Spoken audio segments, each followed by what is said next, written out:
भाई बहन लोग, आपने लोग जो भी हमने के गीत अच्छा लागत हुई तो जरूर कमेंट सब्सक्राइब करब जा, लाइक करब जा। आप लोग से यही विनती है। हमने ये गीत जरूर सुनब जा। ये रास्ता में के झूमर गीत है राम जी के, तो जरूर सुनब जा। वही राम जी के जन्म भये हरि झूमारी अब कहाँ वही बाजले बधाई खेलब हरि झूमारी अब कहाँ वही बाजले बधाई खेलब हरि झूमारी कहीं राम जी के जन्म भये हरि झूमारी अब कहाँ वही बाजेला बधाई खेलब हरि झूमारी अवधही राम जी के जन्म भये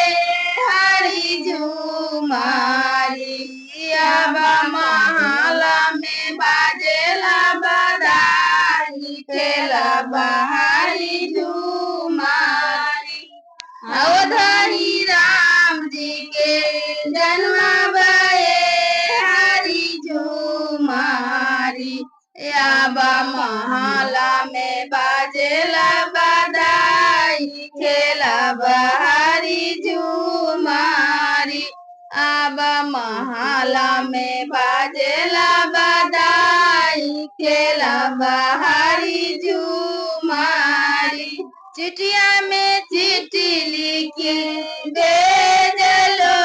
हरि झूमारी अब कहूँ ना देखो श्री राम खेलब हरि झूमारी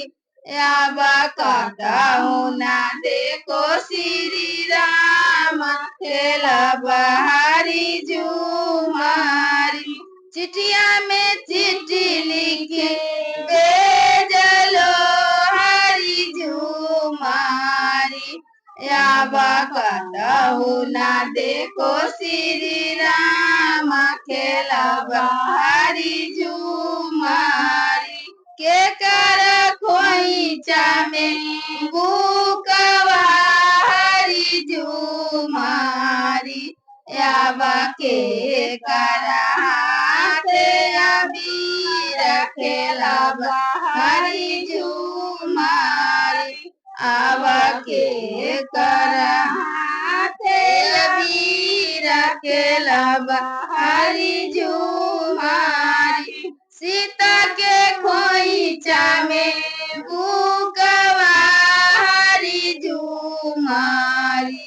अब राम जी के हाथ अबीर खेलब हरि झूमारी सीता के खोइचा में बुकवा हरि झूमारी अब राम जी के हाथ अबीर खेलब हरि झूमारी अब राम जी के हाथ अबीर खेलब हरि झूमारी लसत आवेला भूकवा हरि झूमारी अब उरत आवेला अबीर खेलब हरि झूमारी अब उरत आवेला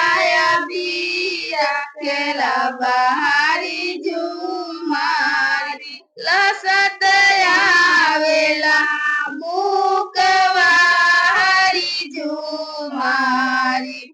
अब उरत आवेला अबीर खेलब हरि झूमारी अब उरत आवेला अबीर खेलब हरि झूमारी।